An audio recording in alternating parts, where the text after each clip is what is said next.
The Artifact Foundation with Adam Young. You are listening to Brothers of the Serpent podcast.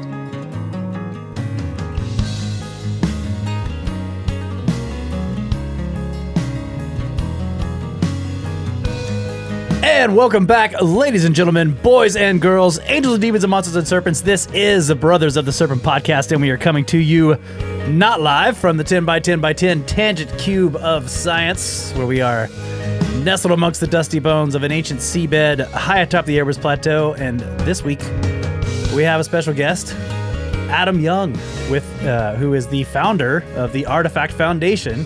So he is the man behind all the scanning. He's the owner of the OG Vase that Ben has done so much content on over at UnchartedX. So Adam, welcome. Welcome to the show, man. Thank you. Hey, gentlemen. Good evening or afternoon. Good evening, afternoon, morning to everyone around the world. Yeah, welcome, bro. Yeah. Thanks. Thank you. Yeah, so this has been a long time coming for sure. I remember, I think we actually met on Zoom. You invited us to a Zoom meeting one day. Remember? We got on Zoom and we just chatted with you for a while. This was after you released the data of the OG Vase. Do you remember this? Yeah, I think so. Yeah. So like 3 years ago. Yeah, it was a while back. A while ago. Yeah. But since then, we've met at multiple events. We've been to Egypt together multiple times now. And the latest, our audience obviously knows, I went on a trip to Egypt with you that was funded by the Artifact Foundation. We were scanning. Yeah, we did UK and then you guys went to Egypt. Yeah. Right. Yeah. Yeah. So it's been, wow. Yeah. This has been amazing. So it's been a trip. Yeah. Yeah. So it's great to have you on. And I just want to know, I want you to tell us and our audience, like, how did you get started into this? Like, give us a little bit about your background, what got you into this in the beginning, and founding the organization all the way to where we are now. Yeah, it's probably nothing super out of the ordinary. And I think you and probably a lot of your listeners have kind of similar, backgrounds and storylines. I've been a skeptic most of my life, and probably started paying attention to Egypt more recently, in the last 15 years. And through things like Graham Hancock, Fingerprints of the Gods, Magical Egypt, John Anthony West, even like the Pyramid Code by Dr. Carmen, the late Dr. Carmen Bolter, and things like that. And just hearing people discuss the fact that Egypt was probably much deeper, much older, much more impressive than we learned in 6th grade and then never really learned again, right? So, or people kind of ignore it because it's passed by for more explainable cultures, I guess you could say. So when I finally went to Egypt just after the Arab Spring, which was like, is I think over 10 years ago, and traveled with Robert Schock, with Muhammad Ibrahim, with Yusuf, our friend Yusuf. His father had just passed away, but him and his wife at the time, Patricia, were giving tours, and so we were like the only people there, basically. And so it was like a once in a lifetime trip, and I was just a tourist at the time, and we saw some things there that opened my mind. I'd already been kind of reading and researching and studying some of this stuff, but just having been there and seeing impressive megalithic structures as well as smaller objects really I would say changed my life. And I think a lot of people are in that same boat. So, again, nothing super unique, but having been there and seeing stone vessels in the museum, and then learning that no one had really analyzed them or studied them to any real extent, I just kind of said, maybe that's something I can do. And it was really that simple. So I came home, and my wife and I started sort of collecting these things as a passion project and as a hobby. And I first scanned one, I think in 2017. It was at a Golem facility in Connecticut. So they make these metrology scanners, these structured light scanners, and I had I had a number of them scanned, and we did some very simple circularity analysis and measurements. And it looked to me precise. I always thought they were anyway, but I didn't realize the extent of it until a couple of years later. I met Chris Dunn and his son Alex, and we started talking about this stuff, and formed a pretty good relationship. And Chris was skeptical, at first, because I think he knew what the Egyptians were capable of. He's always known, but I don't think he'd ever seen data presented in such a way before. So he convinced his former employer in Indianapolis, this facility that makes parts and components for aerospace, to come and use their inspection equipment. And so they had manual or something like a hexagon rover arm, which basically feeds in data directly to the computer via wire, as well as some other stuff. And we did some basic metrology work there, and the employees were, all kind of blown away, asking, where did this come from? Where did we get it? It were the typical questions. And then, I don't know if we could make this today. A lot of people had said, I don't know if we can make this today, or if we could, it'd be very expensive, and my boss wouldn't let me. That's awesome. So, the typical, the first pass was, I use a carbide drill tip, and those are expensive. We don't know exactly how these are made, but there's various modern approaches that could reproduce at least the quality and the precision that we see, if we're just talking about, the basic circularity. And so, I never said or thought, I didn't have the background or the knowledge of the skill set to even say whether or not these could be made today. Only so much to say, could this be made by hand? That's really the question: can these have been made using primitive techniques and tools by a primitive culture many thousands of years ago, before writing effectively? Yeah. And I think that's kind of the heart of the question, the heart of like the study is who made these when and how and to what end.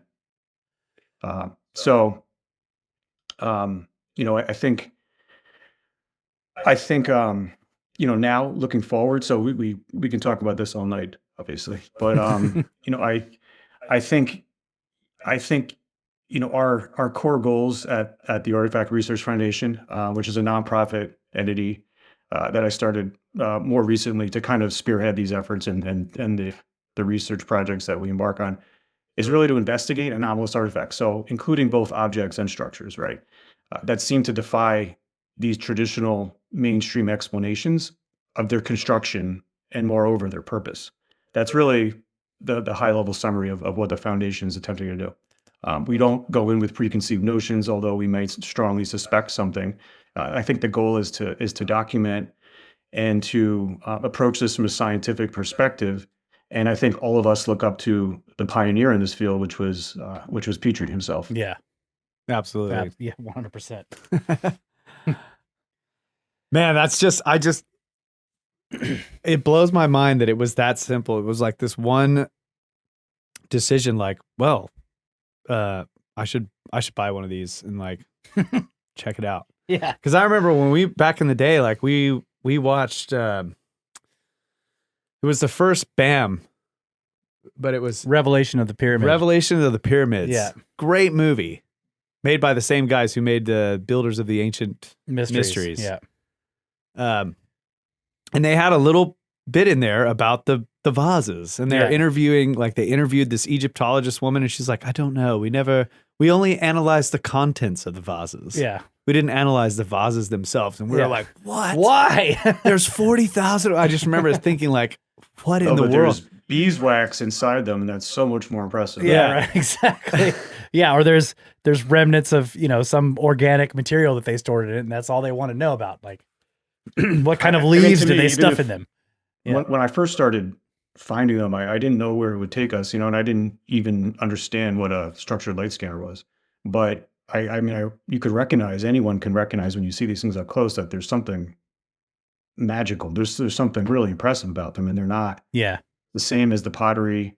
They're not the same as handmade jars. Like they appear to be perfectly geometric to your naked eye. Some of them, right? So some of the upper echelons, whatever. Yes. And so I just thought, like, even if they're not that special, like they're cheap. This is 10, 15 years ago. They're cheap.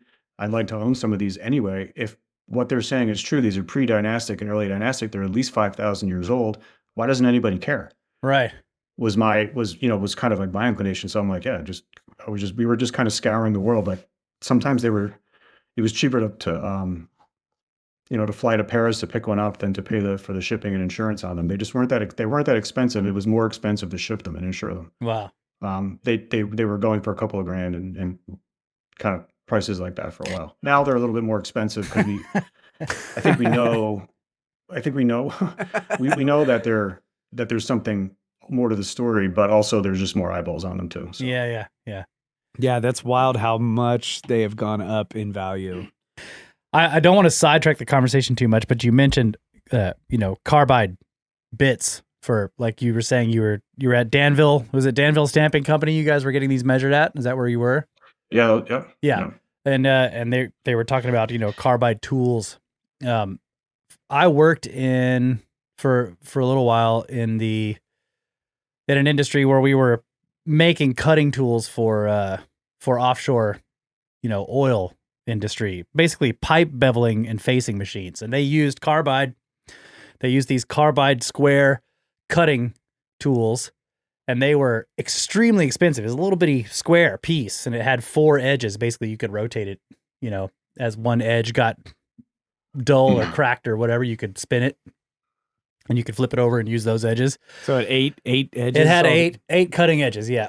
You could turn them but the adjustment and the usage of those things they're also brittle, right? So right. we'd get that thing going, and it's facing steel. Now it's facing a steel pipe. The steel is incredibly homogeneous, right? It's high quality homogeneous metal. But if you got a chirp going and your facing plate started bouncing, chattering, it would shatter your cutting tool. Right. If it started chattering.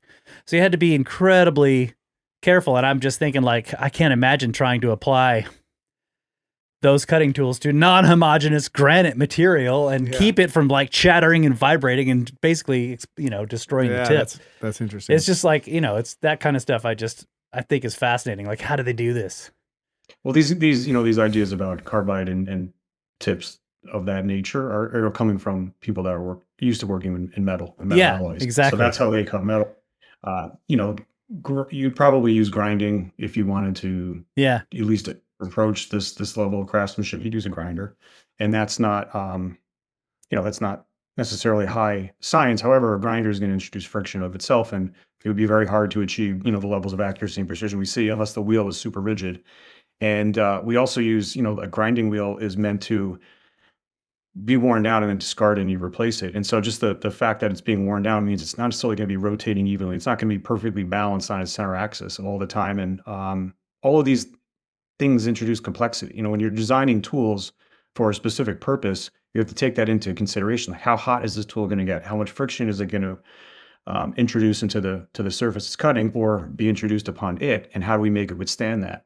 All of these things are just added complexity. I don't think these are possible to have been made by hand, but the traditional story was that they were, right? That's the reason that this really piqued my interest. Aside from the fact that they look amazing and they look ridiculous in person sometimes, the traditional story was that these were made by hand using these primitive methods of banging and then the fork stick drill.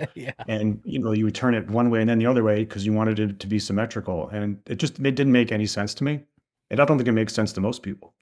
And the timeline given, which is still believed by a lot of mainstream archaeology, is that it would have taken years to have made these. And if you think about the volume of some of these things that were found under the step pyramid, Imhotep, and et cetera, that didn't make any sense to me. I just said, that doesn't, I talked about this at Cosmic Summit, and of course, there was some criticism over it, which is fine because I think I was justified in what I was saying. If the mainstream point of view is correct, these have been worth a lot of money because whether it's a skilled craftsman or a slave or whatever, the value of multiple years of a person's life, not even taking into account the runoffs and the discards and the broken stuff that you throw away, is valuable. You're paying someone, you're giving them food, shelter, whatever it is. Yeah. You don't just take 40,000, which would be worth billions of dollars, or hundreds of thousands, that's probably the true number, and just throw them underground and walk away. That was kind of my point. I think I think that's what kind of led me down the path. Like, okay, well, none of this makes sense. So there must be some other explanations here. I see what you mean. It's like in terms of human resources. Yeah, if it was made the way they said it was, like each vase takes an appreciable, like 1/4 of somebody's life if they lived 40 years, like the average lifespan or whatever. Yeah. And then you're going to say, well, okay, we have now we have 100,000 of them and let's bury them all. It represents like multiple lives, basically. Right. Lifespans. And I in turn learned a little bit. I mean, I've learned a lot in the last few years, and I don't think that anyone really thinks Imhotep made them. It sounds like he found them. But Yeah. where was he finding them from? Yeah, exactly. How That's right. the place we need to find, bro. How is let's go back there. Yeah. Yeah. But it's crazy. Even Petrie, when he was in Egypt excavating and looking for these things, even before Loye, because Petrie found these 40 years before Loye did at the Step Pyramid. Petrie was excavating these things and at the same time purchasing them from street merchants. Yes. Yeah. The guys that are like, look at my coins, look at my scarves, were also like, look at my vase. Yeah. Yeah. You know? Man. Yeah. So they've been being collected for Yeah. so long. Yeah. Hey, cheers, bro. Cheers. Yes. So that's man, that's really cool. He was collecting them from, I mean, people were offering them in the street. I've always kind of had the same wonder. It's like it seemed to me, especially after going to the Step Pyramid and being down there, and then like the one big tell for me was that ball, that big granite, what I call a preform. It's like a preform of a vase. Like this is, they cut it round, fairly symmetrical. You could from there go to like mounting it on whatever your lathe system was for carving or whatever. It looks like a preform to me, and drill a big hole in it. somebody brought that thing all the way down to the bottom of those tunnels. And it's like, what? This isn't the manufacturing center for the vases, so Yeah. why do they have a preform? Why do they down have a there? preform of a vase? Yeah. And He was probably just scouring. I mean, he was probably buying them. Imhotep was probably buying his own locals too. But I think Yes. but I think he did find a manufacturing center. That's why he had a preform. Right. And then he just stored everything he found in the manufacturing center underneath the Step Pyramid. You think that was a manufacturing center down there? No. I think he found one, Okay. including preforms and probably some broken ones, already broken at the time. Sure. Right? He found some old cache of these things, a bunch of whole ones, some preforms, whatever, maybe even the tools. Who knows? And he stored the vases beneath the Step Pyramid, including the preform. That's the point that Kyle was making, is there's no other reason for the preform to be down there unless it was already a valued ancient artifact. Yeah. If associated with the vases themselves. yeah, let's just say that I had a basement under my house where I kept all my arrowheads. There would also be preformed chunks of flint down there that had not yet been made into arrowheads that I found next to rivers at actual like manufacturing sites. So it's like, in my basement, if future archaeologists were to find my basement, they'd be like, well, clearly like this guy made all these. I don't understand that, because they admit that there's flint workshops up and down the Nile, and I've seen dating of some of them that are tens of thousands of years old. Yeah. So Dude, how can I don't understand it. But logic is not something that's been brought to bear here all that often. Yeah, I think I agree. I think that the quality of these vases and the age, because some of them have been found in tombs and stuff or in burials, that they just stand so far outside of the acceptable information about that time period that they're just ignored. They're treated like stoneware when they're not. Yeah. And if they were so numerous, they literally were stoneware. They were just used for mundane things like body oil and whatever else. Yes, exactly. Yeah. So that makes sense. If you're a primitive society, you find these, you may really value them, but other people might just be like, "Oh, that's nice. Put it in the mantle." Yeah, exactly. Yeah. Looks cool. Big deal. Yeah. Yeah. Yeah. So before we move on, I wanted to ask also, like, what's your expertise outside of this? Like, what is your profession? How, does that have any influence on your passion for this stuff? Probably influence. I don't have an engineering background. I have a math background, right? So, basically like stochastic calculus and things that include like probability theory, statistics, That sort of math, I studied for a long time, and so I can think about I think about things in terms of like optionality and potential and probability and statistics. So that probably is why I gravitated to some of these numbers. Like look at the Probably. amount of them. Probably. Sorry. But it doesn't mean I'm right. I mean, it's just as a way of thinking about things. Like what is the chances? What's the chance that this happened in the way that people say it happened?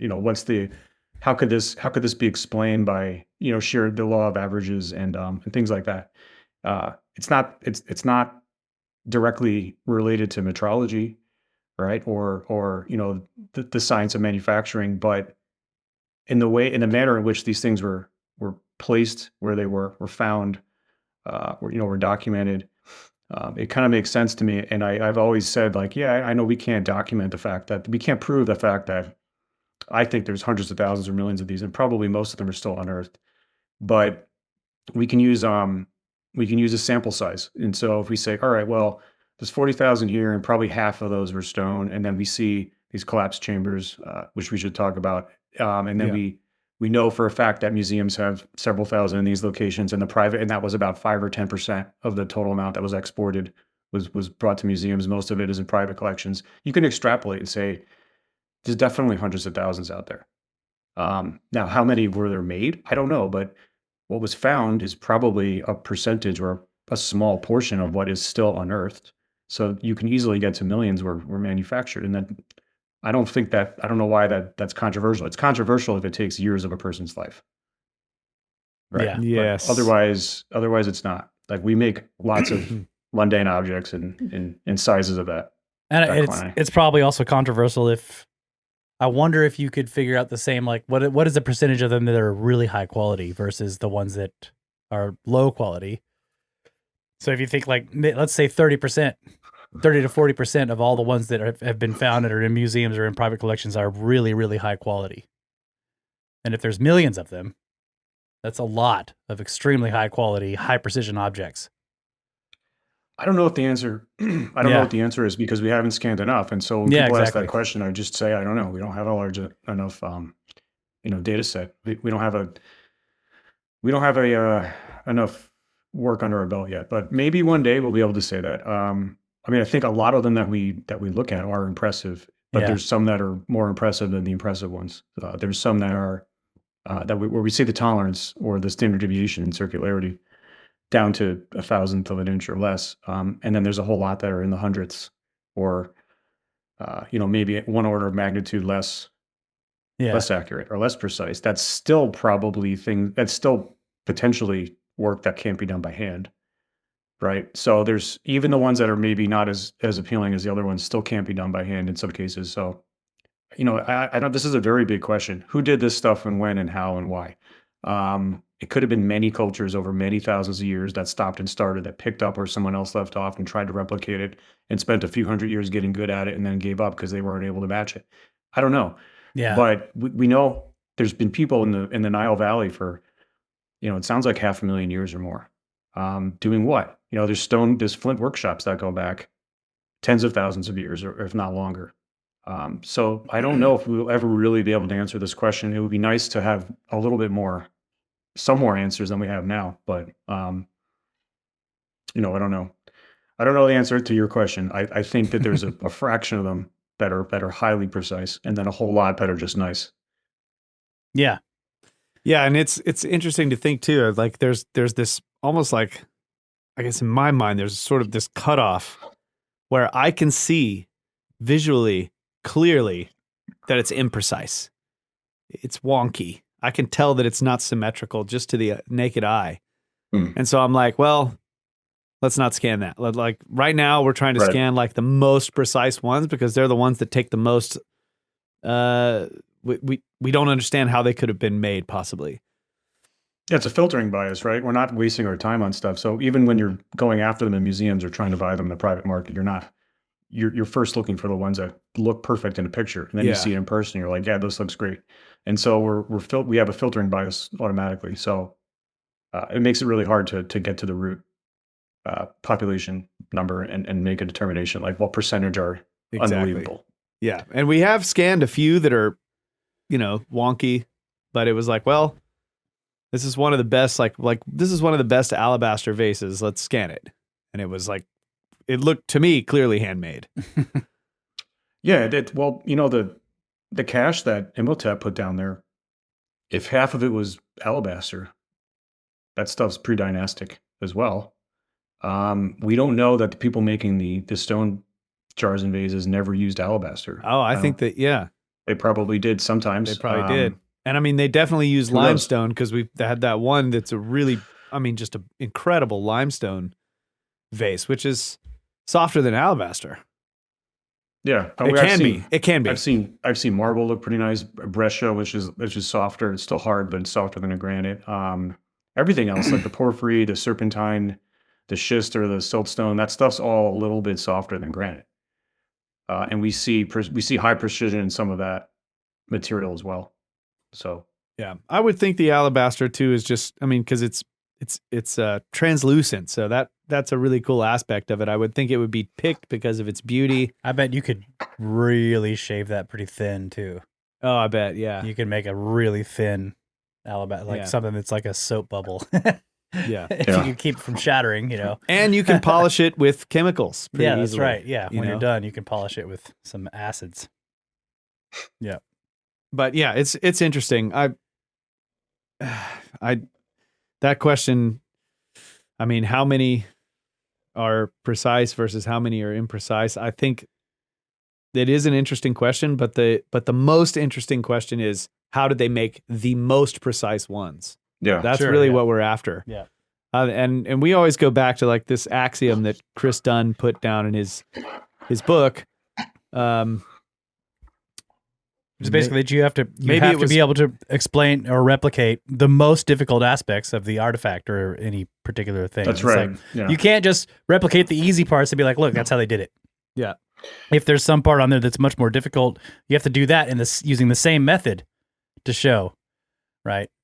So yeah, and so one of the goals is to really show people what that most impressive difficult, component is. We don't even know that yet. Yeah, we don't know. We don't know.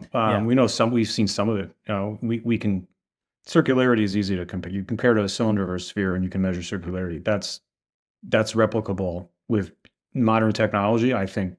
I don't know if I would say easily, but it's doable, and I think people are doing it in some cases. But you're talking about complex spherical geometry. Like you can't, maintaining or adhering to a design, because I would assume these are designed. I think they are. There's just too much math and geometric relationships in here to be random. That's a lot different, right? So we're talking about things like the radial traversal pattern, where different radii equivocate or related to each other throughout the vessel. The fact that there's no flat surfaces. We see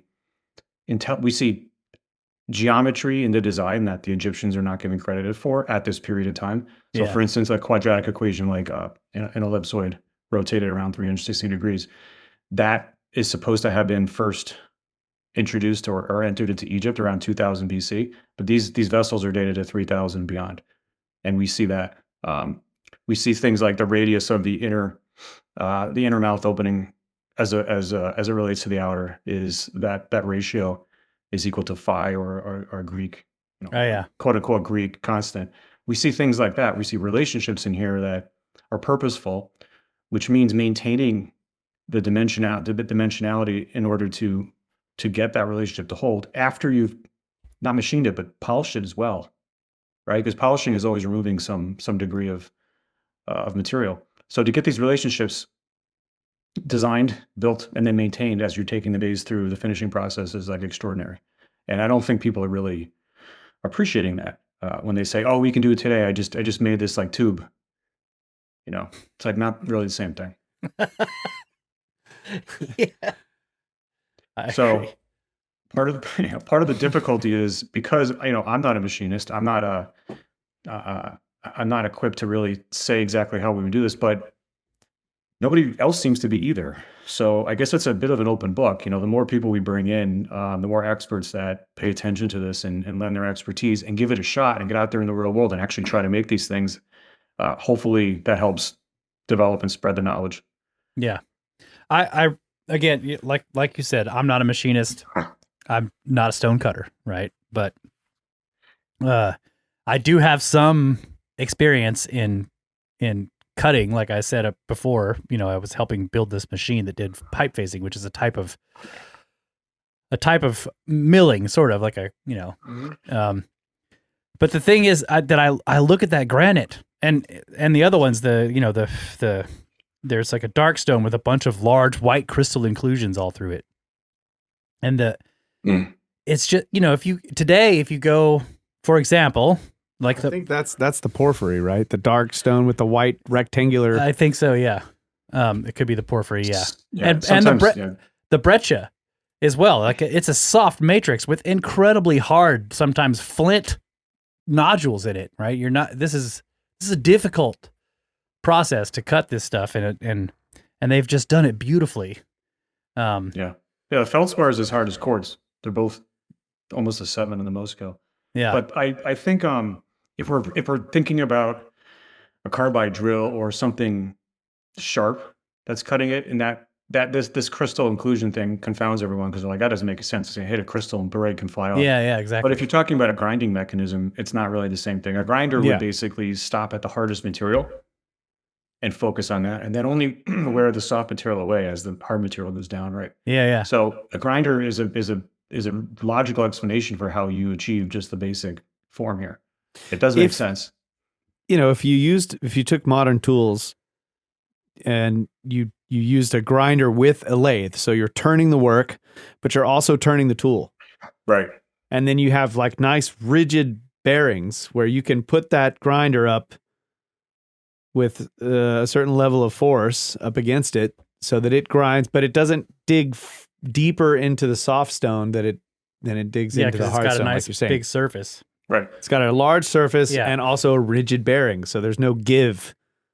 It's not giving so that the hard stone can push it away and then it can go deeper into the soft stone. Yeah. I can imagine doing something like that, and you would need, like you said, because the grinder would wear away, you would need maybe even you might have some stones that were just to face the grinder, to put a corner on the grinder so you could do some fine work somewhere or whatever. Yeah, I was going to say like under the lip of the top of the vase, like that, that's not going to have a big contact point, and you got to be able to cut that in there. You'd have to have a sharpening, like you go and sharpen that grinding blade to make a point so you can get under there. Yeah.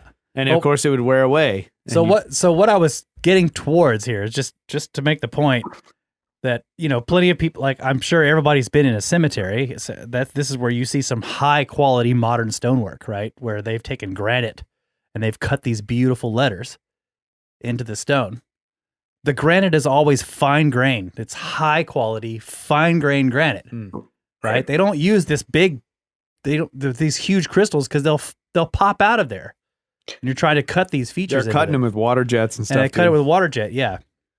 So I'm just always amazed at like looking at these vases. None of the granite is fine grain.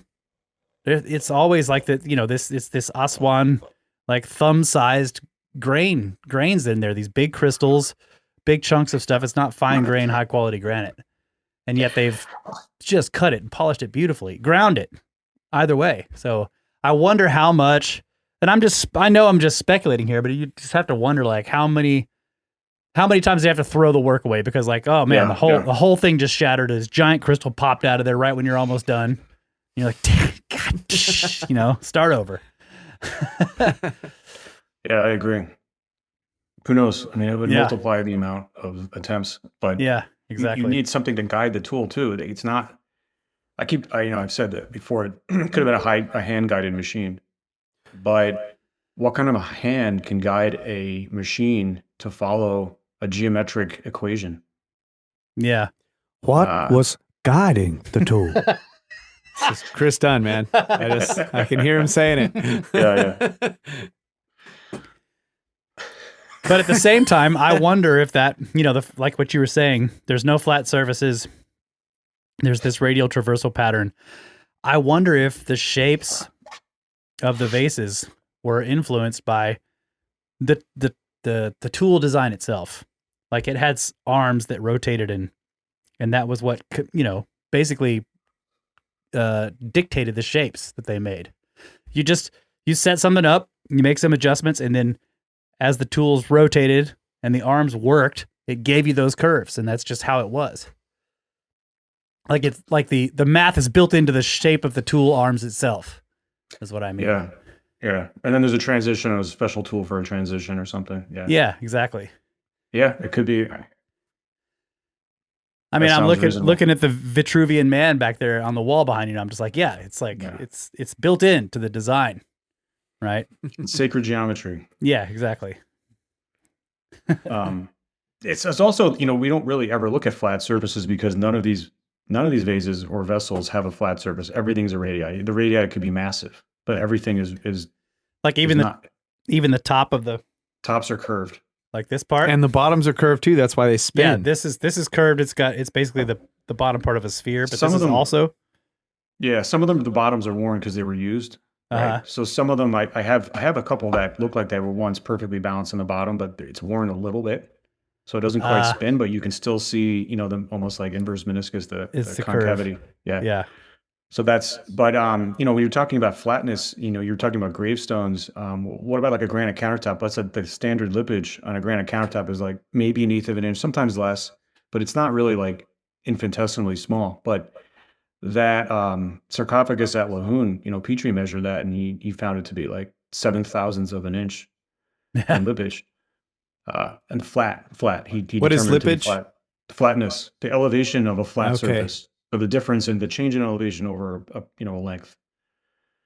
And so that the box. top of that granite sarcophagus is flatter than orders of magnitude flatter than we cut granite today. Then most people's granite countertop, high quality granite countertops. Right. That's insane. Oh my God. Holy crap. So it's crazy too that he, you know, Petrie was able to make these measurements, or like you know, he had I know. the knowledge and expertise. Like where did he get this? I don't know. He's an interesting character. Like, oh yeah, I'm going to measure the flatness like down to like a really high degree of precision, you know, in the 1800s. It's like, yeah. He was a surveyor, so he was used to measuring things, but bigger things. So I don't Yeah, know yeah. I don't know how he transitioned into you know this minuscule level of detail. I don't know. At some point, he got the bug. You know, he had been to Egypt many times, and every time he went back, he had things in his mind he wanted to tackle. Right, I need to get in here. I need to measure there. I need a team. I have to pull permits because he did even back then. I have to bribe officials, and he planned everything out like just unbelievably. and he was a journalist. I mean, he just journaled Yeah. everything. It's crazy, and like drew pictures of all the artifacts, and Yeah, the I man mean, had such a broad skill set. I think it like very unusual to find people like that today. But Like a he's- Renaissance man, right? A polymath. was he a like- polymath? he was like a mythbuster as well. You know, he was like the archaeological mythbuster. Yeah, he was. His journals, like you were saying, his journals are like they're his firsthand accounts of the realities of like being in the field and actually doing this stuff, and that all the complexities that are like inherent in like managing like major projects, major archaeological projects. And you can see in some of his journals his frustration, right, and sarcasm come out in the way he treats pretty much everyone around him. He's like a guy, you know, he's an English gentleman with a stiff upper lip guy, and he has a low patience threshold to begin with. And so you couple this with like being dropped into what was then, you know, a pretty, I would say, third world country. You know, it's just hilarity ensues. Yeah. So, yes. you know, he wanted to challenge convention, right? That was his thing. But he wanted to do it in a scientific way. He didn't like the fact that most archaeologists, I don't want to say most, I don't really know how many, but a lot of them were known for being like wealthy people who wanted to treasure hunt. At that point in time, there weren't a lot of organizations. There was a couple, but he didn't like that. So his whole philosophy was, we want to bring science into archaeology and transform this, and the things that we find should be made available to scholars and the public, kind of in the same context. So he transformed it really, and that's why, even though some of the things he said really bucked the mainstream account, he was against the traditionalists, and he was advocating for, you know, this more ancient, more complex society that was way more impressive than anyone had ever given him credit for, he's still considered like the father of Egyptology in a lot of circles, because he applied this really rigorous, meticulous scientific documentation regime. Wasn't he also given a complimentary, basically like PhD? I think so, yeah. In archaeology, after he had done all this work, I think. Yeah, so he was homeschooled. He had no formal education, and his dad taught him surveying. And then he like plans this trip to Egypt, like you said, and that just kickstarts everything. He's like, I want to actually go measure the pyramids because nobody's really done that. But and his methods of site measuring and surveying and laying out are still used triangulating today. off of all that, yes. Like drawing grids and all this kind of stuff is like all this are his methods. Yeah, He, like so revolutionized the entire concept of an excavation. And even like he applied that to just redating things too. Like even like traditional time dating of sites like Tanis. He was in Tanis, I think, towards the earlier part of his career. He went there and he used like stratigraphy, yes, right? Which is like using the different layers of the earth to piece together like the sequence of events that happened here. And he redated like just like tons and tons of different sites. He also came up with the pottery, the way to date the pottery. It's the contextual dating, basically, like of all the different pottery. Stylistic dating. Yeah. Sorry, what were you going to say? That was the form-based dating is controversial, but there was nothing else. Yeah, it was the only logical thing they had at the time. It's controversial now because things like material wasn't taken into account, and if there should be a break in time between the different form changes. But that was also Victorian era archaeology like that as well. So it wasn't just him, but he in his redating efforts, even before all the measurement stuff came to play, he found evidence of like old kingdom occupation in like Tanis. Every layer of the earth was like a time capsule to him, right? So before him, they had said that I think it was established that the Hyksos were this group that were said to have like destroyed Tanis. And so Petrie went in. He thought it was a lot more complex than that. Using the layers of the earth as this stratigraphy method, he showed that there was actually like multiple destruction scenario events. So over time, many times had invaders came in, razed the city, they rebuilt, they adapted. This process of like repeatedly being sacked and rebuilt happened over and over again. And so scholars had to kind of like reinvestigate this simplistic assumption that like everything progresses linearly, right, through the dynasties, and there's like one after another peacefully for like 4,000 years. I don't think so. So he was revolutionary from all sides of the Egyptian story. Wow. Didn't you you told me, I'd never heard this until you mentioned it, but like he got sick of being bothered by the locals a whole bunch, and so he like wore this pink dress or something to like make him think he was insane. Chris Dunn told me that. Is it true, Chris? Verified it. But I think I've heard similar stories, like when the locals he hated three things. He hated the tourists, the locals trying to sell him crap, and the government bureaucracy. And so he would go off and like take his clothes off a lot and work like he just worked naked. Maybe he kept his underwear on. I don't know. But he did that quite often. So it's probably not a stretch to say he wore a pink dress. That's great. I know. The guy was a legend, man.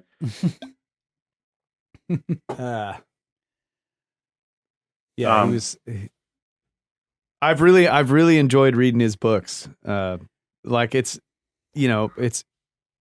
one thing to find all of this like meticulously collected and recorded information about these incredible sites, but it's the other thing, just like the like his thought processes and stuff that he explains. And it's like the intros to the books are some of my favorite parts, because he lays out like, well, here's basically how I got the job set up, and these are the people I hired, and this guy sucked, and this dude was awesome. He like goes through and tells you all of the troubles that he had to deal with, and he complains, about everybody. It's fantastic.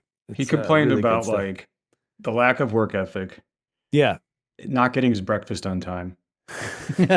the taste of like food, the tourists, the garbage, the authorities, merchants trying to sell him shit, people trying to steal his stuff, the British government, the French government, like everyone.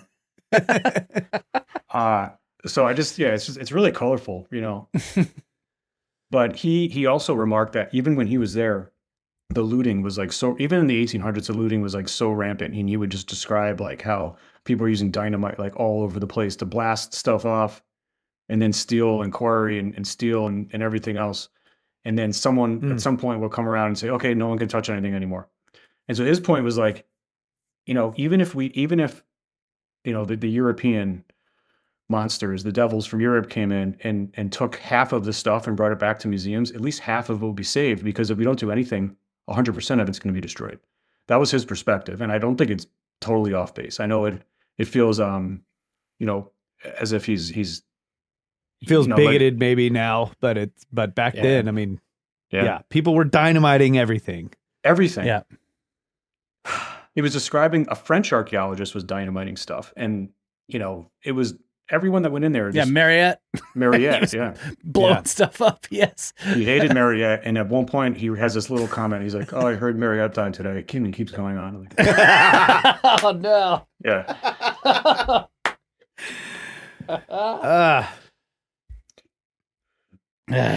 That makes me feel better, because when I was like reading some of Mariette's stuff, I was just like, Yeah. I don't know about this guy. But Yeah, no, he was. anyway, He didn't care. I'm gonna pick favorites. Yeah. Ah. The Team Petrie, I think, is an easy one. Yeah, he was. You got to respect the work. That's all I'm saying. He was awesome, and he was an asshole. I wonder what he sometimes. thought of Vase. Yeah. He didn't like Vase either. I bet he didn't. Yeah. Because He's Vase like, "Oh, is this is- exactly it. This is the whole advise, Doug. And look, you threw some garbage in it. What a surprise. You know, he would make comments like that. Yeah, because Vase is he was the ultimate sort of spoiled treasure hunter guy, right? Yeah, That's out to make a exactly name what for he was doing. himself, you know. Yeah. Yeah. Exactly. Oh, Petrie. Well,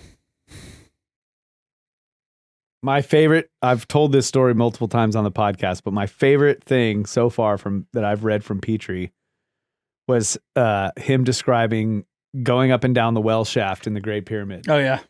And he was like, you know, it's actually really not that big of a deal. Like, I got so good at it, I could just go up with only using my elbows so that I could carry one thing in each hand. And he's going Wow. up this well shaft. Yeah. Well, if you got a tweed jacket with leather elbows. Yeah, you need the leather elbows, dude. Yeah. That's exactly what I thought. I was like, I wonder what kind of jacket he was wearing. Yeah, he's probably in a Thick. 3-piece suit with leather elbows on his jacket. Yeah, real thick suit, I think. Yeah. He was fine. He wasn't worried. Yeah. I'll try it. Next time I climb it, I'll try to do it with elbows. I was just like, damn. I just don't know.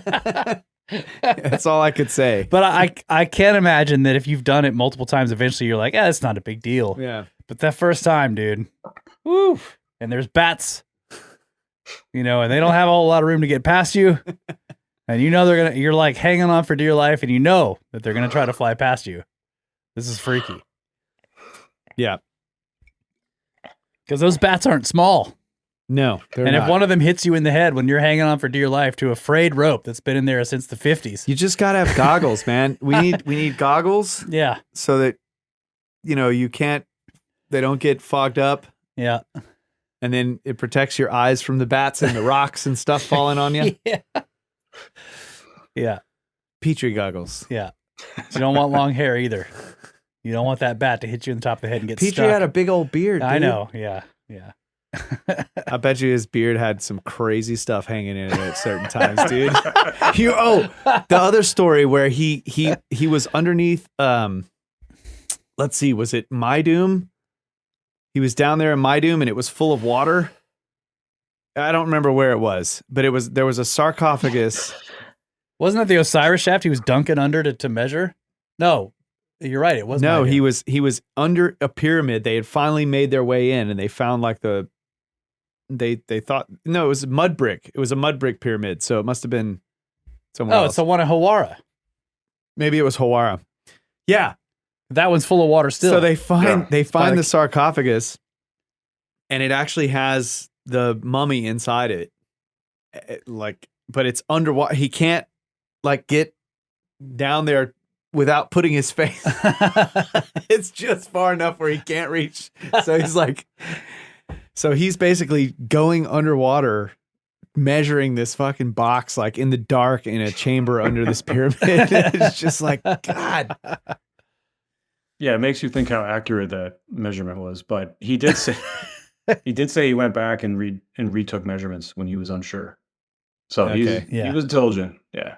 Yeah. And I think they pulled pieces of the sarcophagus out. They were pulling all the pieces of the sarcophagus out, which is one reason why he had to keep going back in and getting another piece and getting another piece. And they were trying to get, because it was broken, shattered into pieces, rotted and whatever. They were just pulling all the pieces out of it or something. But yeah, the guy was just, it's just hardcore. It's great.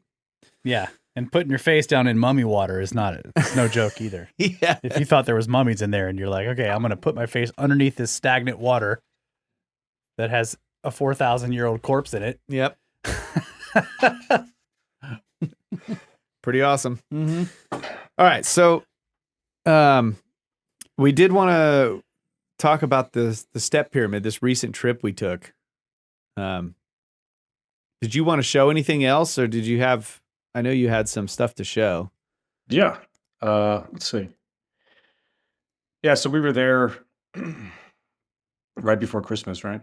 Yep. December 17th. I think we all got there, 18th. I don't know. And then we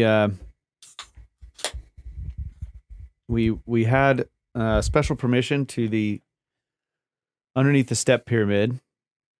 And we got to go down to the 5th level or 6th level? I can't remember what it is. You have to go down the one all the way down to you have to go down this really long vertical. That's like level 4 or something like that, isn't it? Ladder. Yeah. Through a hole in the scaffolding. Yeah. Yep, we can see that. Cool. So remember this. Right now I'm just seeing it's just a white screen. Yeah.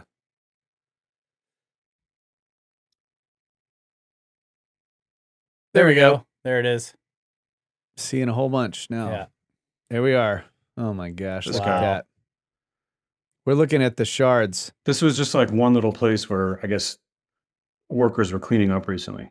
Right. So they were just piling all this crap up. And we set up right in front of here and we were looking at a few things. Oh, great. It's frozen again. Man.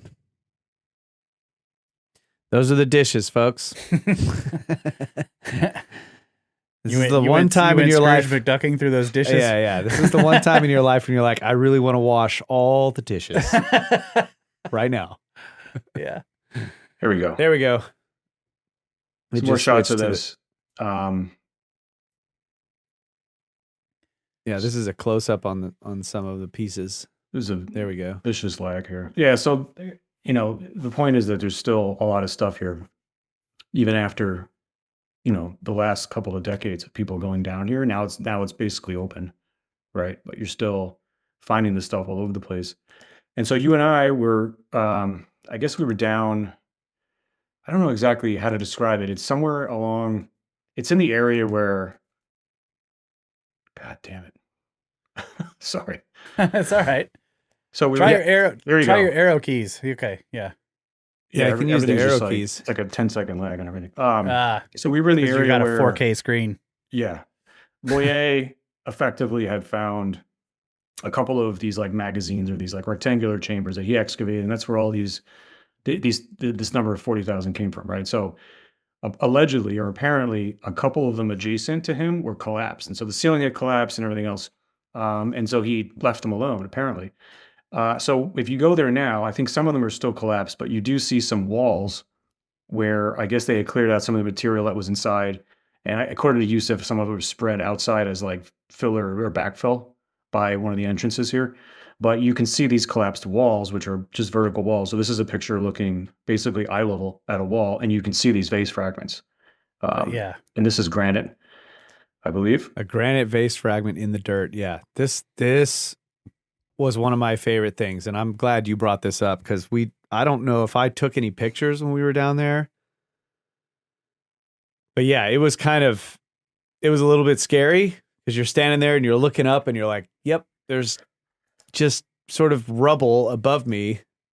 And then but the walls had been cut away, and you could just, if you took the time, yep, you got some circled here, to just look closely, you would see all these little fragments of stone vases in the dirt wall.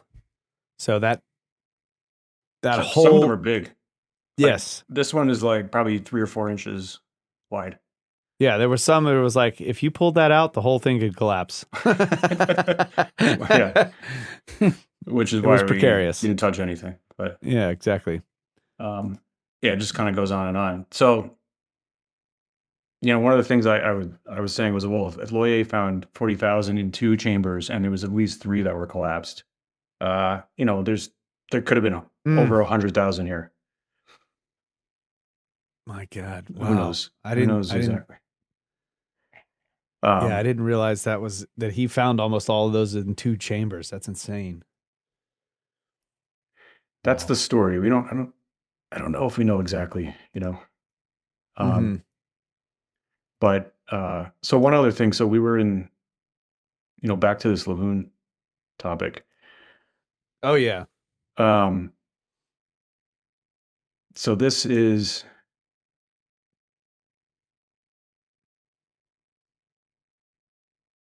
Here we go. little editing work here.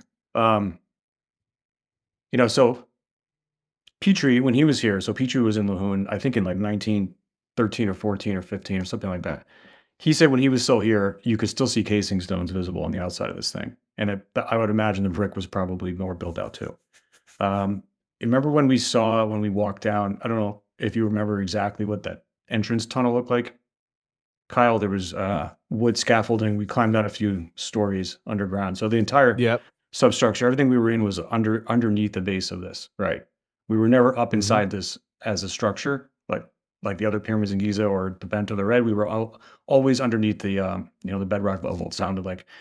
So right. Petrie's, we walked through, and then there was this big hole in the floor, and it was like a well, and there was some rope near it and everything else. So Petrie discussed that, and he said the original tunnels that were here that allowed them access to that central room were narrower than the width of this sarcophagus.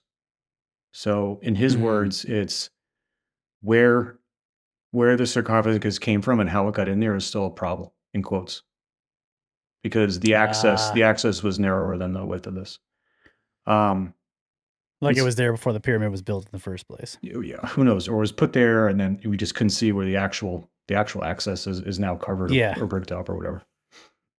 But actually, the Loon Pyramid itself, like, I saw some similarities between this and the Black and some other ones. Like, you can see those huge limestone blocks. So there's a massive superstructure here, and then there's this mud brick, and then there was casing. Yes. So for the people that think mud brick means primitive, I don't think so. I would say this is like almost like an insulation layer. It's like a very purposeful component. I agree with you. Yes. Yes. I mean, it's as long as you've got that roofing of high quality casing stones, as long as you fill it with, something solid, and mud brick is a very solid building product. Mm-hmm. And you're keeping the weather off of it. It's gonna be great. I mean, it's incredible that it's lasted so long without the casing. Yeah. I mean, I'm surprised at how well those bricks are still holding up. Well, I think that's the point. Is I don't think it's been exposed that long. According to Petrie, it was mostly the Arabs that took the casing stones off these, and that would have been potentially as recently as like several hundred AD. Yeah. Mm-hmm. I don't know. Still, it's impressive. But it's impressive, but it doesn't rain there very much, right? So yeah. This is the sarcophagus. So this is Petrie thinks it's one of the most impressive things ever built in in the world on planet Earth. So when you were talking about the I don't remember the term for it, but the flatness, basically, you're talking about this top, the top of this, how flat it is. Yeah. Yeah. So this is what Petrie wrote about it. So the accuracy of straightness of edges and planes is still more surprising. The mean error along the top edge is 7/1000th of an inch. On the ends, 4/1000th of an inch from a straight line. The curvature of the planes on the sides is only a hollow of 5/1000th of an inch on the east and a bulge of 2 thou on the west. The skew of the planes is about the same amount. This is one of the greatest triumphs of accurate work in such a material that has ever been done. Now, weirdly, look at the, I mean, you remember this. The first thing I said was, what the hell happened to the bottom? Because it's 32 inches high on the left and like 36 on the right. So there's almost a 4-inch differential here. And the floor seemed level to me. I don't know how level it was, but it wasn't Not that tilted. bad. You can look at the top relative to the joints in the wall. But why would you, like, this thing is like an incredibly precise object. Why do you need the base to be off by 4 inches on the diagonal like that? Yeah. The other thing that's interesting is that if you weren't looking at the base and you're looking straight down on the top and in the inside and the top are like incredibly perpendicular and parallel to each other. Like the bottom of the inside, the sides of the inside, and the top, all of that is like lined up. So it's just the bottom that's cut at an angle. It's so strange. Unless it was originally in a different location and that it needed to be this way. I don't know. I mean, these people didn't do it a lot by accident. I don't think it's an accident. I mean, it's the cut on the bottom is so fine. It'd be great to stand the thing up and see how nice the bottom is. Yeah. But this is a picture of the wall, which, Petrie marked as being ground, not polished, to like whatever he said, infinitesimally small degree. So it'd be nice to go back and actually see how flat that the walls are. But the whole place was just incredible. yeah, but while we were in there, a big old chunk of the ceiling outside of this chamber that's in the limestone bedrock fell and just shattered on the floor. And just, bow! We're like, whoa. Not just us, like the guards there were also yeah. Like, let's get out of here. All right, wrap it up, guys. Yeah. I heard that they might be closing this site to the public just because of the disrepair. It's basically coming apart. That the They're gonna bedrock. have to fix it. Yeah. Yep. They have to gunite the whole bedrock in there. Yep. Or it's going to collapse and bury everything. Yeah. Yeah. They need more money. I mean, it just bothers me how these sites are just like not appreciated. They're not, I don't want to use the term exploited, but they're not pumped for how much they're worth. Like you should be exiting through a gift shop everywhere, Yeah. They could have, the tourism industry could be 50x what it is right now if they were taking care of these sites a little bit differently. Maybe one day. Yeah, but it's like, I mean, it's like you pay for special permissions access, and that money doesn't seem to go towards archaeology. It goes into the pockets of everybody involved in maintaining the site. Right? Yeah. So it's not like you're helping to fund any further work or any upgrades. We were there, and unfortunately, we were probably. It looked like we were the only people, not just that day, but maybe for like a week or longer, that had been there. They came over with a generator and set up stuff. So having tourists there, you can afford to put steel I-beams to support the roof and do the things that are needed to do to keep the site in good repair. Yeah, they don't even have power to the site. Yeah, yeah. I remember it's dark. I remember going there. The tunnels are dark.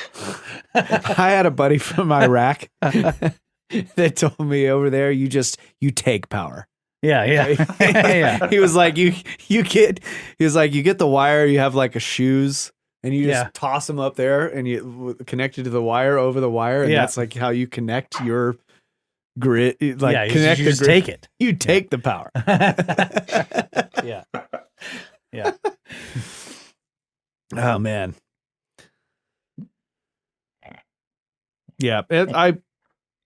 we have talked about this before. It's a I don't know how to put it. I don't know what the proper phrase is, but on the one hand, it's sad that that things are in disrepair and that there isn't better research or more research going into these things, or the sites aren't kept up as well.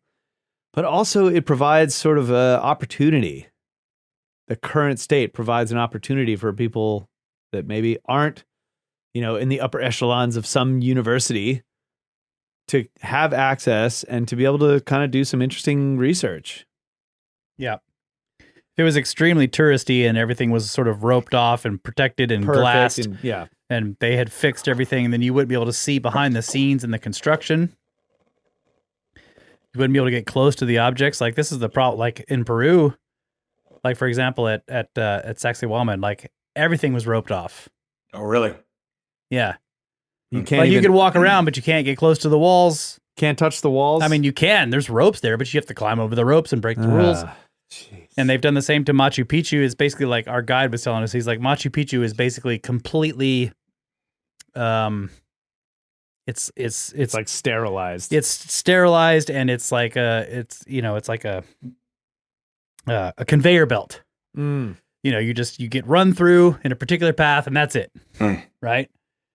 And a lot of sites we went to, like even in Tiwanaku, there's no one out there. Pumapunku, there's no one there, but there's ropes. Like they used miles of blue rope to keep you from getting close to anything. And Ben, the whole time Ben's like, he's like, I was here in 2016 and there wasn't this much rope, Yeah, I don't remember there being that many.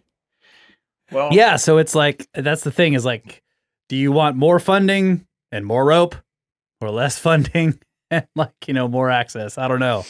Yeah. Well, It's hard to say. Either way, it was a lot worse in Petrie's day. I mean, the stories he was telling about the dynamiting and everything else is. Yeah. I have a little. I'm going to read a little quote from him about this. Yes. Yeah. Absolutely. So he was talking about the destruction of monuments and the lack of care and planning. So absurd as it seems, is all of a piece with the style of excavating here. Rubbish is always thrown over the nearest handy place, quite irrespective of whether it may be in the way or not, or what it may cover. I should like 100,000 pounds to shoot all the sand and stuff off the hill by steam excavators down a tramway with the plain below and leave the thousands of tombs all clear and bare, instead of having 10 to 20 feet of rubbish over all the surfaces to be dug and cut about every time the hole is made. I hear that Mariette most recently blasted to pieces all the fallen parts of the granite temple by a large gang of soldiers to clear it out instead of lifting the stones up and replacing them with tackle. I should like to put 100th of that powder in his inside with a fuse. Woo! Wow. Yep. All the stops are out now. The barbaric, savage indifference of the Arabs, who have even stripped the alabaster off the granite temple, even since Mariette uncovered it, and who are not at all watched here, is only superseded by a most barbaric sort of regard for the monuments by those in power. So he hates all these people, everyone. Nothing seems to be done with any uniform or regular plan. Work is begun and left unfinished. No regard is paid to future requirements of exploration, and no civilized or labor-saving appliances are used. Nothing but what natives have, all the sand being carried in small baskets on the heads of children.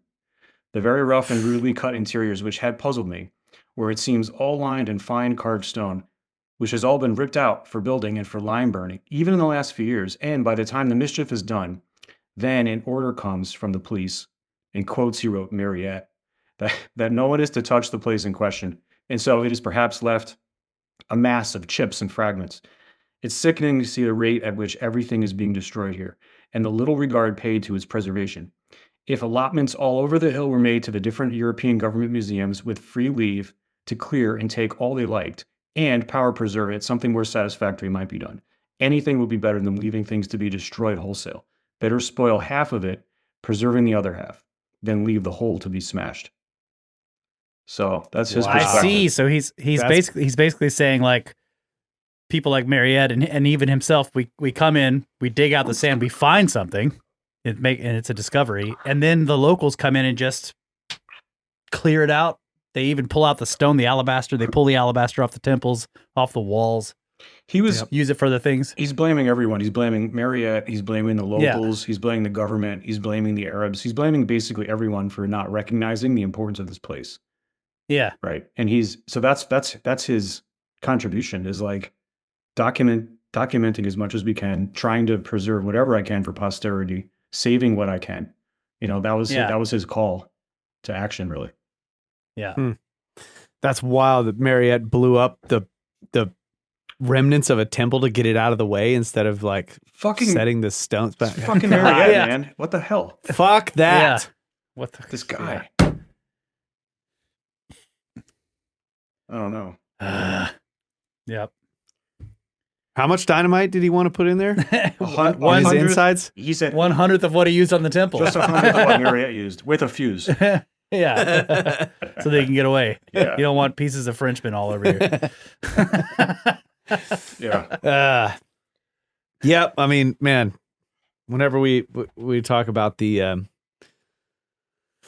the Spanish and burning all the books in Mesoamerica and stuff, I'm just like, like I lose my mind over it. Yeah. I don't even want to think about it. So I understand his frustration, but obviously if it was happening right in front of you and around you and sites that you had seen, that would be maddening. Yeah. Absolutely maddening to come back and see something that you had uncovered just turn to chips. Yeah. Yeah. Huh. I mean, there's still some stuff there. There's, it just becomes a more of a detective story, because now you're working with like forensic archaeology instead of just being able to see things that are there. You're looking at things that were there.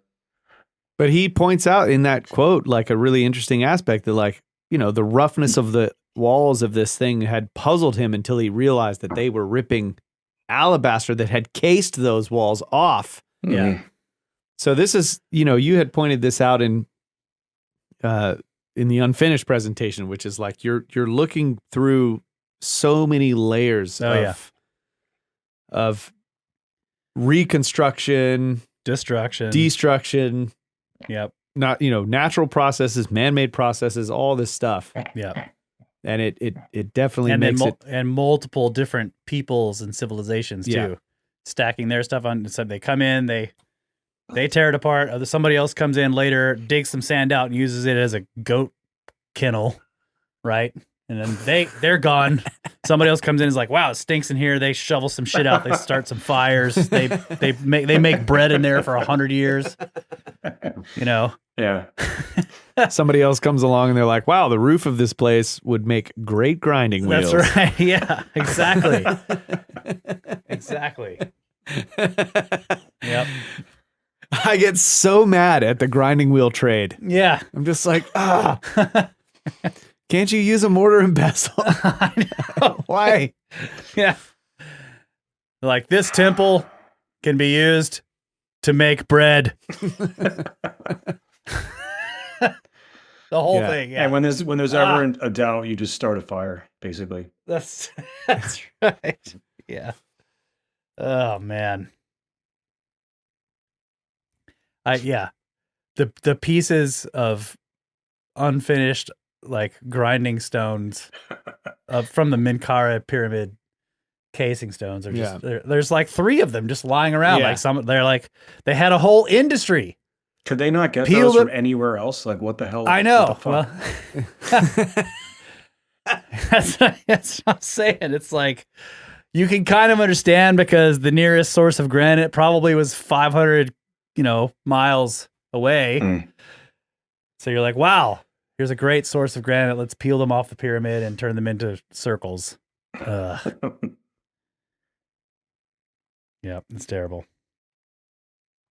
Yep, I try to get myself into the minds of those people too, and I'm just like, well, maybe they hated the government. It was an intermediate period, and they were like, yeah, screw these pharaoh and their stupid triangles. Yeah. Well, a lot of the Arabs thought it was a threat to power, right? Because it was this monument, and we're not able to build that. So this is like, it devalues our ability to maintain control over the population. So it kind of makes sense, sort of, but it's also just like, God damn it, Yep. Like the attempt to destroy Menkaure, right? The 8-month attempt, they cut that sort of little notch in the one side. Yep. So it's like, and that was done by Was it Aladdin? one of the or- Ottomans. Yeah. Yeah. Yep. I understand. You're like, we can't do this, but maybe we can smash it. Nope. Couldn't even smash Couldn't it. smash it. I like to call it the Destroy All Pyramids campaign. Yes. They just made one notch in one pyramid, and they were like, nope, too hard. Yeah. No, everyone had a thing. Like the Christians, same thing. The Greeks, right? They didn't like the threat that these ancient cultures that seem to be holier than thou pose to them, right? The defacing noses. Defacing the everything. noses. Yeah. Every Yeah. other culture that came to Egypt had a big problem, inferiority complex. I honestly Wow, that's just I honestly incredible. think the nose defacing thing was a form of superstition. Like Oh yeah. that it's like they were afraid, literally afraid that those of statues, the magic of those statues. Yeah. I'm talking because about. I was talking about the they're hieroglyphics so too. good. The hieroglyphs, What? the hieroglyphs too. You know, the faces and noses are defaced. Yeah. It's like everywhere. I don't understand. I think, I mean, you can imagine like these other religious sects coming and seeing these things and being like, these are massive spells. Like it's magic. Yeah. That statue is They like, perhaps the statue's dangerous. Like, It's looking at me, Yeah. bro. Yeah, exactly. It's looking at you. that's kind of cool to think about, you know, just I don't know, like it's wild the way you put it that everybody that They had an encountered inferiority Egypt had an complex, yeah. inferiority complex with their, and it's like, I do. what was it? It was art. It was, Yeah. do you? We do, yeah. we go there and we're like, oh my God. Yeah, you're right. Yeah. We're baffled and we're stunned. You know, if we were like simplistic religious people with no tech, we'd probably be like threatened. Yeah. So Well, think about the Temple of Hathor at Dendera. Like every column has 4 faces on it at the top. yeah. And somebody went to a lot of work building scaffolding and climbing up there. Or to it was buried in sand. Or it was, maybe it was all the way buried in sand, but they defaced almost every face. Yeah. That's a lot of work. That's dedication. That to Yeah. me implies it's more than just sort of like petty revenge. There's some kind of fear. You know what I mean? It's motivated by something more powerful because it's a lot of work. I wonder how much of it is because some of the stuff was adopted into other cultures. Like people will come to Egypt, learn and bring stuff back. And then if that culture is like developing, like Hathor became another god in a different religion, you know, the Norse adopted Egyptian religion. If those people then came back to Egypt and recognized like symbols of their past, they may be like, oh my God, we got to get rid of all this stuff before anyone sees Oh, wow. it, you know? Yeah, That's a good point. that is a Yeah. good point. Yeah. I mean, don't know, one of the, but- I mean, that is a good point. And another thing that I've heard about Hathor specifically is that, you know, she's sort of like she's kind of a mother goddess, but she's also has her destructive aspect. Is it Bastet? When she becomes, no, Bastet's the cat.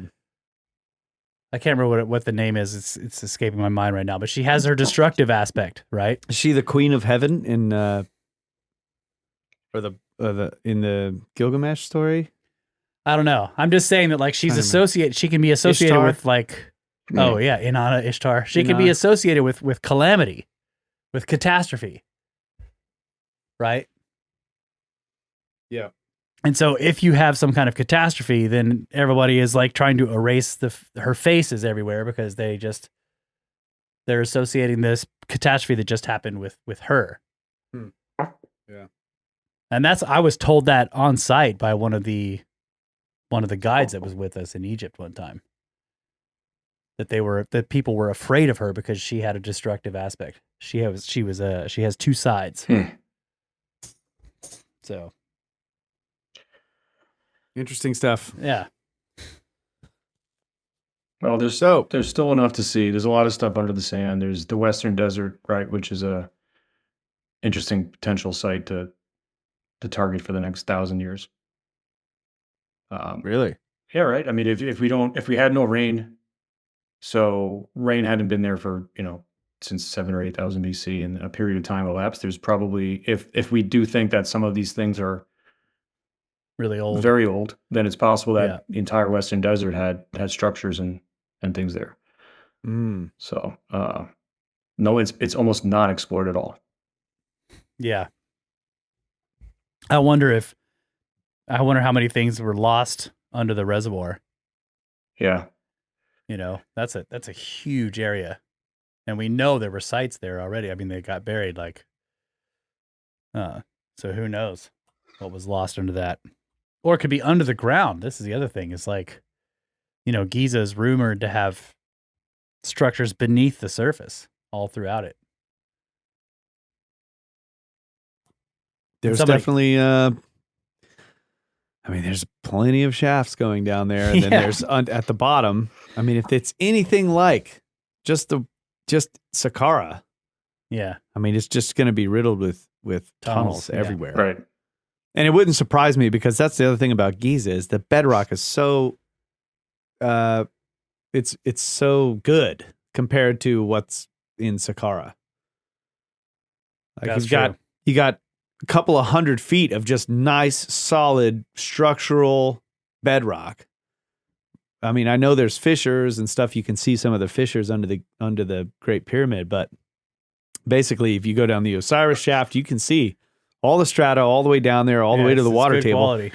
You go down into the descending passageway of the Great Pyramid. It's the same thing, just beautiful bedrock all the way down. A few cracks, but nothing and like Khafre too. Khafre's, it's good Yeah. quality. All the way nothing down. like in Saqqara. In Saqqara, you get, I mean, there's decent layers of bedrock, but then there's like, it's interspersed with like long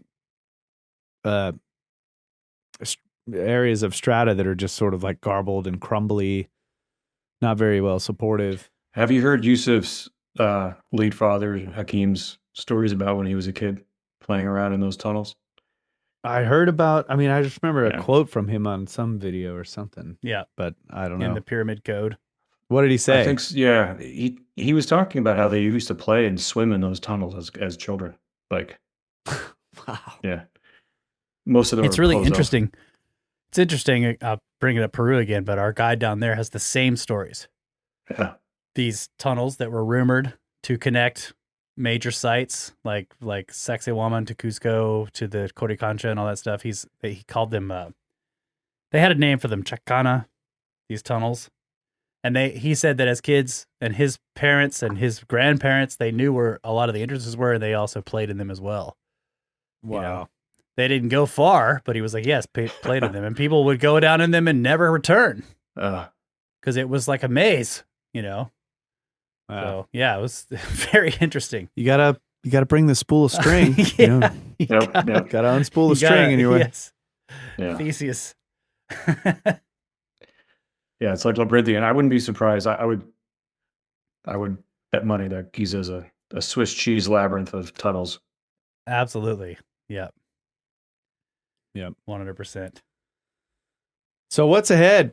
What are the big plans for the Artifact Foundation? So we have a few things on the books. We'll be in the Boston Museum of Fine Arts in June. They have a pretty nice collection of stone vessels and artifacts to scan. So our research proposal was accepted there. There's two others that we're waiting to hear on, and then hopefully Cairo. So it's a bit of a question mark, but we think it's a matter of time, and that would be fantastic because it puts to bed a lot of the provenance questions on some of the artifacts and the vessels that we've been scanning that had legitimately come out of a collection many years ago. But there's always the question that if the chain of custody hasn't been religiously documented, as a museum generally does, then it could be a modern reproduction. So that's something that I think pretty shortly we hopefully won't have to deal with any longer. And then we have, I think an event at the Explorers Club. I think you guys will probably talk about that. Absolutely. Yeah, We yeah. definitely want to talk about that a little bit. We're gonna take a tour of the Metropolitan Museum in New York, which is walking distance from the Explorers Club, about 15 minutes walk. And so in the afternoon, we'll take probably a 2-hour tour, we're thinking, give or take. And then we'll go over to the Explorers Club and do a bunch of presentations. So the Artifact Foundation will open the presentations with you and Karoly Poka from the Ancient Technology podcast. We'll be each giving presentations. These will be kind of short, 30 minutes, give or take a little bit, depending. And then hopefully we'll have Yusuf And Ben, if he makes it, and if he can make it over to the United States. And then of course Ben will be headlining the show. Yeah. And he'll be given probably a longer presentation, maybe 50 minutes, an hour. We'll have some food, alcohol, libations, I heard. Yeah, libations. Libations shall be served. And yeah, I think it's going to be amazing. It's going to be a great time. I'm really looking forward to it. Yeah, and we'll be putting tickets on sale at some point. We're just kind of like finalizing some of the plans here. And yeah, so the tickets are going on sale, and it will be, proceeds will be going, a portion of the proceeds will be going to the Artifact Foundation. Again, to fund future research. A 501c3 to fund future research. And like this last Egypt trip that we went on in December that I got to go on, thank God, was funded by Adam and the Artifact Foundation. So that was amazing. Special permissions, all of the, the amenities needed to, the hotels, our travel when we were in Egypt, and meals. So yeah, that was incredible. All Kyle had to do was show up. It was great. You take care of the people. It was incredible. Yeah. Yeah. It was absolutely incredible. So I think we'll be doing maybe some crowdfunding events too for future research trips. And if you can make it, I think when is this? This is going to be in June. We're not releasing the exact date right now, but the event we're talking about is going to be in June.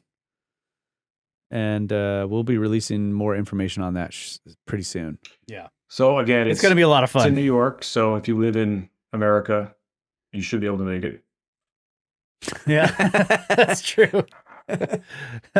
Well, I know we have a lot of, New England snakes, as we call them. Yep. There's a whole big group of them, and they have, because we're in Texas, and most of our events have been down in this area or even farther west. They have been left out of the meetups and the hangouts. So hopefully this will be good for the New England snakes. They can show up in New York and we can hang out and finally get to meet all of you guys. So that'll be great. Heck yeah. Yeah. So yeah, more updates on that to be coming soon. Yeah, to be announced. But yeah, man, I'm really looking forward to it. We're going to be scanning in Boston, another appointment in Boston. Is there an appointment in New York as well, or just in Boston? We're waiting to hear back from one other museum. Okay. So the Met has some. Usually they're on loan from families and other collections. The Met has some interesting pieces. A lot of them were fragmented and put back together. Short story, but so precision would be lost. Yeah. Most of the museums with the nicest, highest quality, and largest collections were funding excavations in like the turn of the century, 1900. So the MFA and Harvard funded a number of them, especially in like Upper Egypt, where it's like Nubia and areas like that. So they ended up with a bunch of stuff they brought back in their suitcases.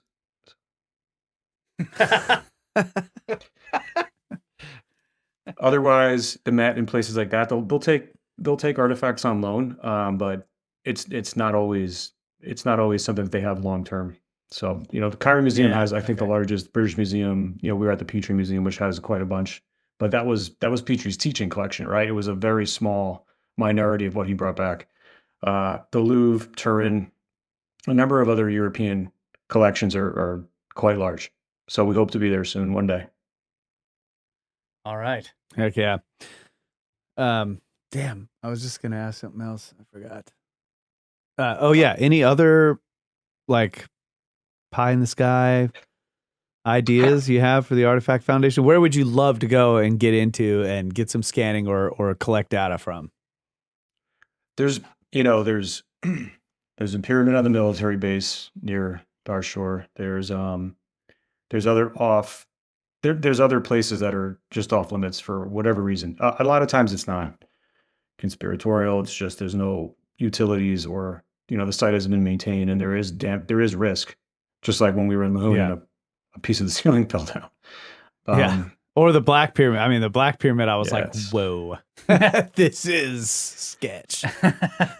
Yeah, I mean there was like retaining walls that were like mud brick. I mean, Yeah. Yeah. so I don't know. Wow. But the Western Desert, I think, is the holy grail. To be honest with you, if we have a chance at some point in the future and we have the right equipment and we can target the right sites, there's like Nabta Playa is one example that was hundreds of miles west of the Nile, and it was a massive site with astronomical, alignment, megaliths. Yeah. So things like that. I mean, it could be very old. There could be cities there that predate dynastic Egypt as we know it. We don't really know.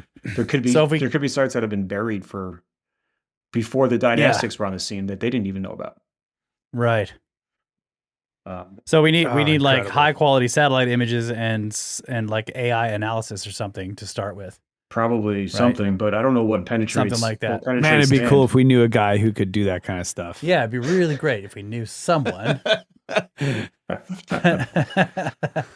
Yeah.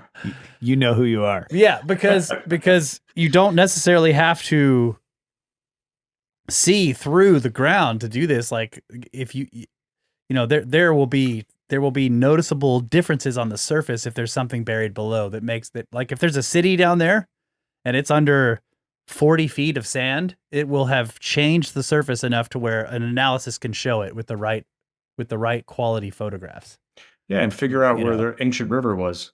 People like to Yeah, live exactly. along the water, right? So you Right. can just kind of follow things like that. Yeah. Or old lakes, Lake beds, yeah. right? Yeah. But that seems that seems to be like a huge unknown, uncharted, future prospect. Is the Western Yes. deserts is enormous. Yeah, and we know it was livable.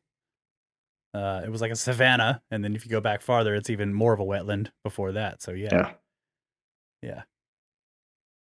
My wife read this book. It was recommended by giant leaf blower. yes, Huge. a book that was recommended by Bob Johnson, and it was, I can't remember the name of it. I'm terrible, but she was just telling me like this is where they got the idea of like going out in they bought like 4 of the same exact SUV, the Land Cruisers, and then they each gathered different types of replacement parts. Oh yeah. And then they did this caravan way out into the desert, just over these huge dunes. And there's like a certain way, like the guy wrote all of this information, like here's how you climb these dunes. Here's how you get over these insane peaks and stuff. It's basically a manual for how you do this like deep desert travel with SUVs. Wow.